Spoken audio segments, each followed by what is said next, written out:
I am excited to share with you today the brand new gym run team featuring Vanilluxe, which is currently able to defeat 24 gyms, 4 rich trainers, and Morimoto in 1 hour, resulting in about 400k profit per run.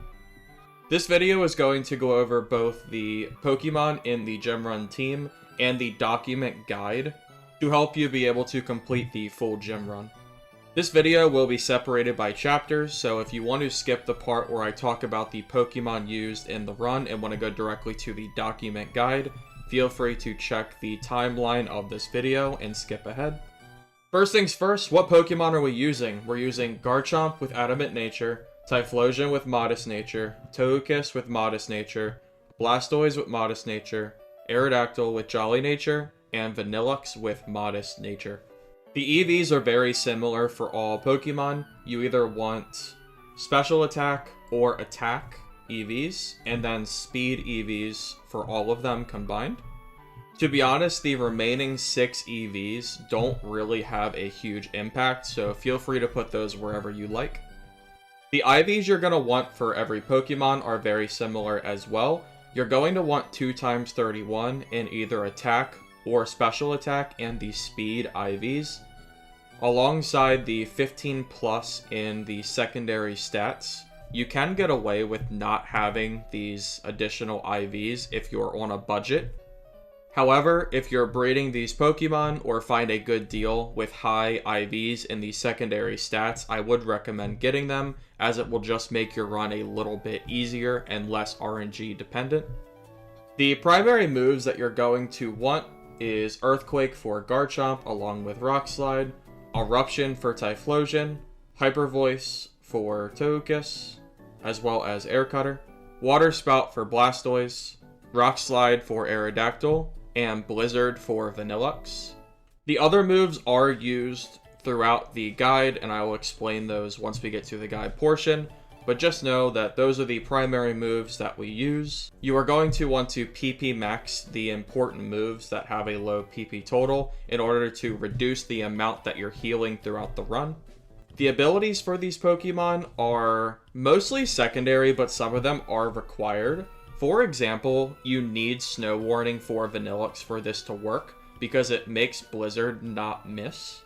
I would recommend following the abilities such as Blaze and Torrent for Blastoise and Typhlosion, and you can make a choice for the other ones if you want to follow them or not.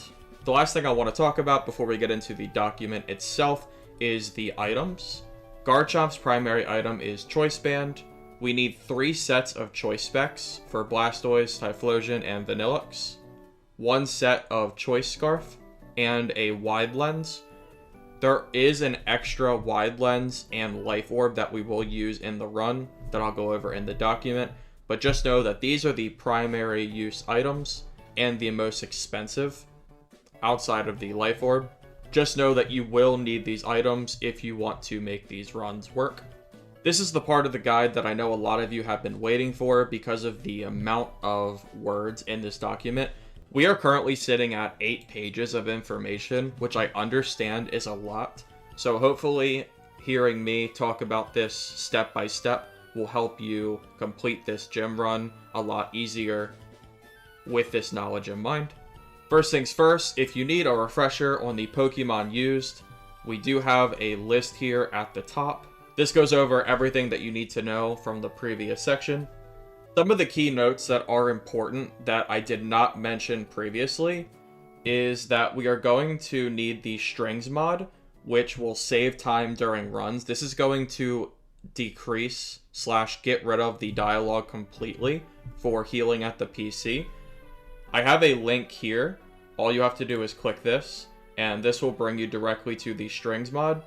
You can also view here, which is a video that I made which shows you step-by-step how to install it if you're not sure. Throughout the run, you most likely noticed that I was logging out after receiving money. The reason this is done is because it saves time throughout the run. As soon as you get money, you log out, you can log back in instantly, and you can just resume the run and completely skip the ending dialogue. You will want to use either 75% or 100% rich charms to increase profit. Throughout the document, we do have heal checkpoints However, you should be healing as needed.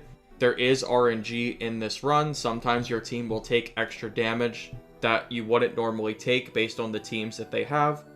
So if you do need to heal, please heal. Don't go into a fight and then wipe, because it's only going to waste time for yourself. Right now, my highest profit that I've made per hour is 400k. Your results may vary based on learning curve, RNG, etc. But as of right now, this is the best gym run team that I know of that seems pretty consistent.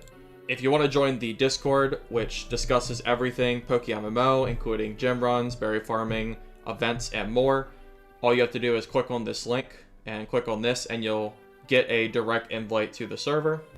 Before we start the gym run, please make sure that you give Garchomp Wide Lens, because it's going to be used for the Mauville City gym. You also need to make sure that you pop your 75% or 100% Rich Charm, or you're not going to make nearly as much money as you could. To start, we are going to be in Moss Deep City Gym. Keep in mind that if you don't know where gyms are, you can follow the numbers up here on the map. We're going to be using Typhlosion, Eruption, and Blastoise Water Spout. If Typhlosion faints, you can sub in Togekiss here. There are certain teams that will be finished in 3 turns, and some that will be finished in 4. This is unavoidable RNG, so it is just something to keep in mind. The second gym we're going to go to is the Mauville City Gym, where we're going to be using Garchomp with the Wide Lens, using Earthquake and Rock Slide, and Aerodactyl with Rock Slide only. The reason we want Wide Lens here is because Garchomp is going to use Rock Slide for both Emolga and Rotom, because it makes the gym run a lot faster and will save you turns. After this gym, we're going to go to the Lava Ridge Town Gym. After a brief puzzle with directions located here, we're going to use Garchomp, but Choice Band, so make sure you put that on before the start of this fight. I would recommend putting it on while you're flying because it saves time. We're going to use Earthquake, and then for Aerodactyl, we're going to use Rock Slide. This change was recently added. If Rotom spawns, it seems to be faster to instantly swap to Blastoise and use Water Spout than it is to continue to use Garchomp, because obviously Rotom will not be affected by Earthquake. The next gym you're going to go to is the Rustboro City Gym, where you're going to use Garchomp Earthquake and Aerodactyl Rock Slide. The fifth gym we're going to go to is Petalburg City Gym, where we're going to use Garchomp with Earthquake and Togekiss with Hyper Voice. Please keep an eye on slacking Chansey. Because of Helping Hand, we need to swap Garchomp out for Typhlosion Eruption, because Garchomp will not survive the hit.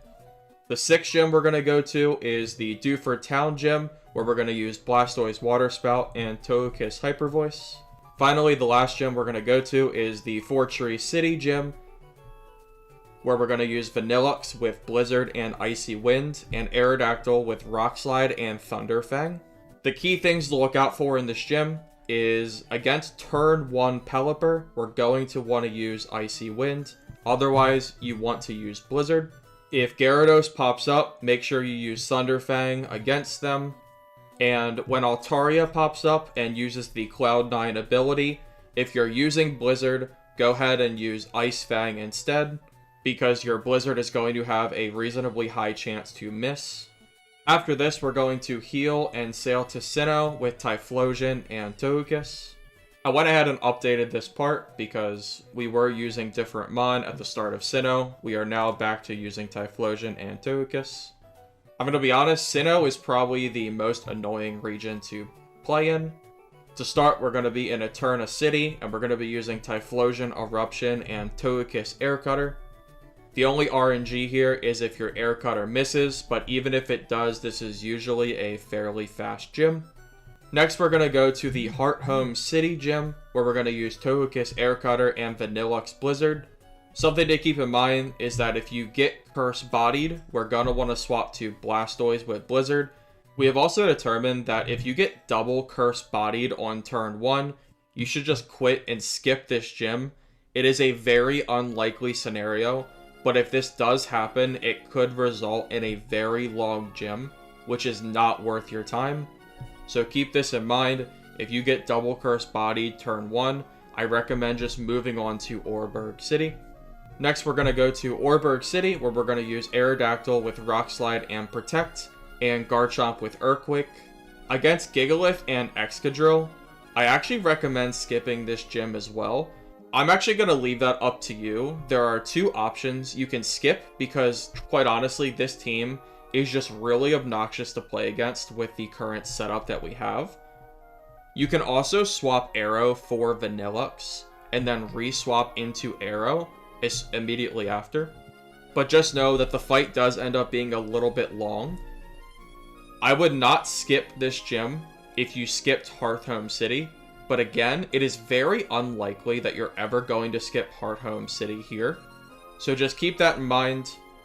If you ever play against Gigalith and Excadrill turn 1, and you didn't skip Hearthome, which again, you really shouldn't be doing ever. I've never been Curse Bodied twice on the very first turn since I started gym running. It's something to keep in mind. The other thing we want to look out for is the Tyranitar Excadrill lead, where we're going to want Aerodactyl to use Protect. This is going to cause the fight to be significantly faster because Aerodactyl will not be fainted. After this, we're going to sail to Kanto with Typhlosion and Aerodactyl.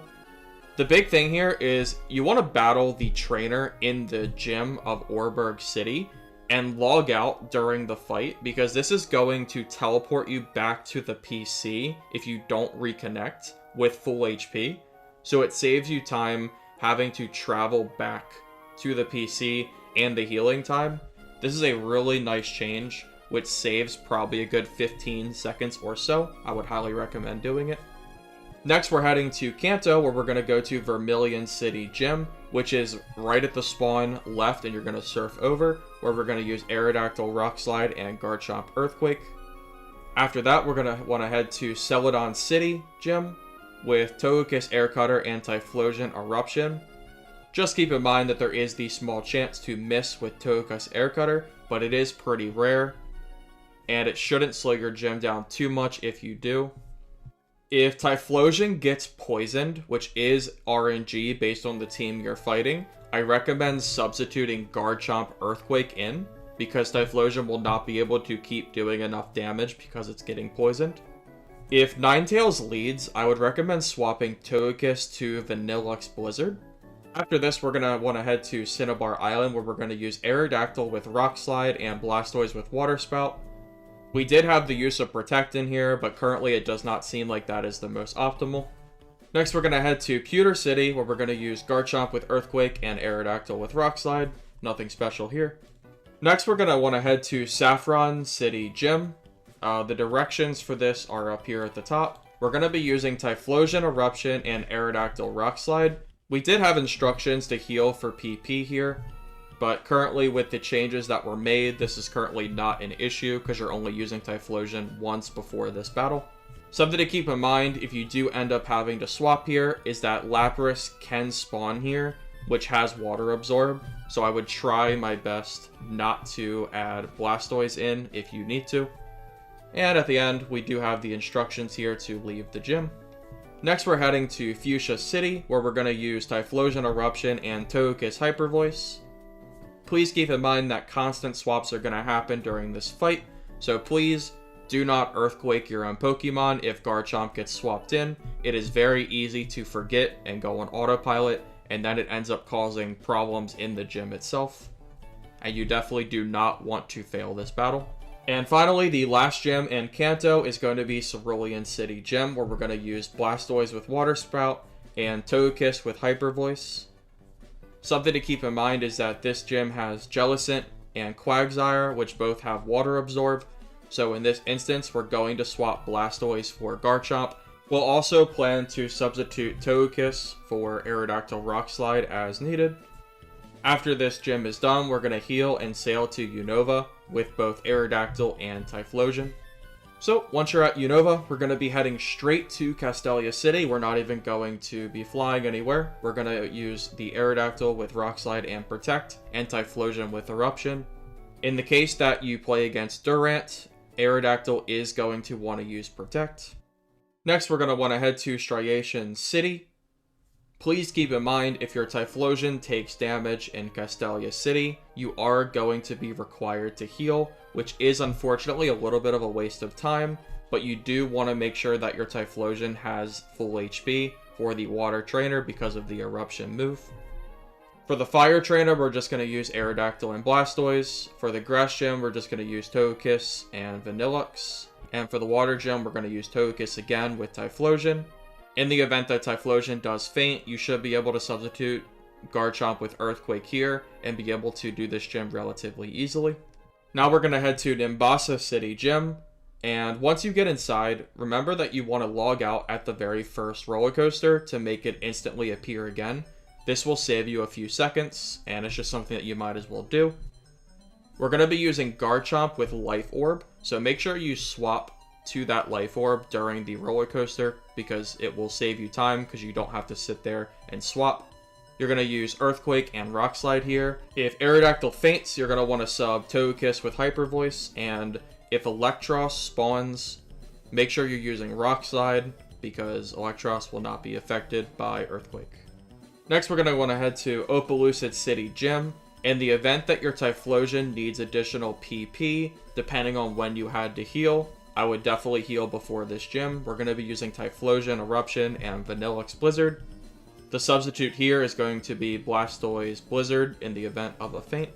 That gym is relatively consistent now with the addition of Vanilluxe, so you shouldn't have too many issues. Next, we're going to want to head to Nacrene City Gym. You actually have a choice here. You can either use Typhlosion, Eruption, and Aerodactyl Rock Slide, or you can use Garchomp, Earthquake, and Rock Slide with the Life Orb and Aerodactyl Rock Slide. I would argue the choice here is actually dependent on if you have enough PP for Typhlosion. My understanding is that Typhlosion Eruption is slightly more consistent, but Garchomp with Earthquake and Rock Slide is perfectly fine as well if you don't have to heal, because you don't want to heal without needing to, because it does take a while in Unova. In the event that you're using the Garchomp Aerodactyl version, you will want to substitute Typhlosion with Eruption if someone faints. And if Dragonite pops up, just remember to use Rock Slide because Earthquake is not going to affect them. Alright, so we finished the primary gyms. Now we're going to be on to the extra stuff. Now we're going to want to go to Undella Town, and we're going to want to fight the Rich Trainers on Route 13. The Old Lady and the Old Man will both be easily taken care of with Vanilluxe Ice Beam, which is a very fast move. Then we're going to want to head to Opelucid City with more Rich Trainers on Route 9, where we're going to want to use Togekiss with Hyper Voice, which is again a very fast move to go ahead and take them out. Here's where the run varies a little bit. You have the option here, if you have a lot of time, you could go to Driftveil City Gym, but currently this gym is having a little bit of issue because of RNG of the different teams, and we're still testing out different things, such as Vanilluxe getting rid of the Sandstorm. As of right now, if you are going to do Driftveil, I would recommend using Garchomp Earthquake and Rock Slide with the Life Orb and Togekiss with Hyper Voice. Again, there are some issues with this gym, but this is currently the best setup start that I think that we can get. Keep in mind that Golurk and Sableye are immune to Hyper Voice, so you would want to substitute to Typhlosion Eruption in this instance.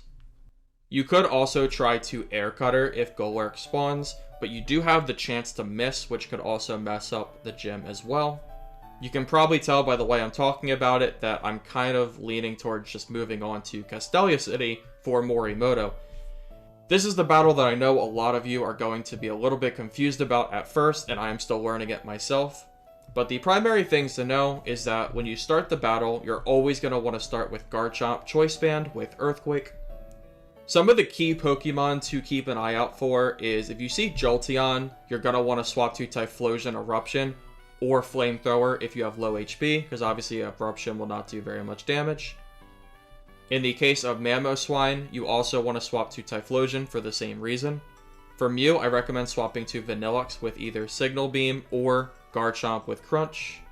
For Snorlax, we're going to want to swap to Aerodactyl with Rock Slide or Garchomp with Earthquake. And for Vaporeon, we're going to want to swap to Blastoise and just use Dragon Pulse because this will take care of them pretty easily. For the most part, the big things to keep an eye out for is you want to just try to use super effective moves whenever you can, or at the very minimum, effective moves. And if you get a status effect that could cause issues in the battle, swap out to a different Pokemon. Now, let's quickly talk about this Python program at the very end of the document. This was made completely by DeadKPer. I only know how to use it, and I did adjust the descriptions a little bit just to be a little bit easier to understand. Basically, if you're trying to determine if you want to use 75% or 100% richest charms, this program can be used to determine those numbers. Basically, you're going to set the current GTL prices. For example, here in this instance, 75% was 55k and 100% was 100k. You're going to have a list of all of the gems below this, and if you want to leave them out, as in you're not running them, for example, Pseudopolis and Hoenn, we can put a number sign at the start to remove the gems that we're not doing. After all this is done, you can select the run button at the very bottom of the program, and it's going to give you the total profits based on the GTL prices you inserted. The PokeMMO category is going to be the amount of money made before charm boosts. The profit is going to be how much you will earn after subtracting the charm cost. The total will be the number that you will get based on what charm you used. And the gems is the minimum number of gems required to be profitable. So in this instance, based on these GTL prices, we would want to use 100% rich charms as long as we're doing at least 21 gems. And at the very bottom, it will count all of the gems and trainers that you're using and will tell you what charm to use. So it says here, based on our 24 gems and the rich trainers that we're doing, it'll tell us the amount that we're going to make with our boost and the boost that we want to use. Alright, so I know that was a lot of information to go over. I hope this guide helped you and will allow you to more easily complete the gem runs. It is currently the best money-making method in the game. So my goal here is to just help everyone be able to do it to the best of their ability. Just remember that there is going to be a learning curve, and you might not get the full gem run your first couple tries, but keep learning, keep adjusting, and once you start to get the team and the gym trainers down, I promise you, you will be able to do everything efficiently. Thank you for watching this video. If you haven't subscribed yet to my channel, you should. I make a wide variety of PokeMMO content, such as this gym run guide. I also plan to cover the upcoming New Year's event, which I'm pretty excited about. If you're interested in seeing the full gym run, I'm going to have a link on the screen right now that you can click on. That's all I have for you today. Have a good one.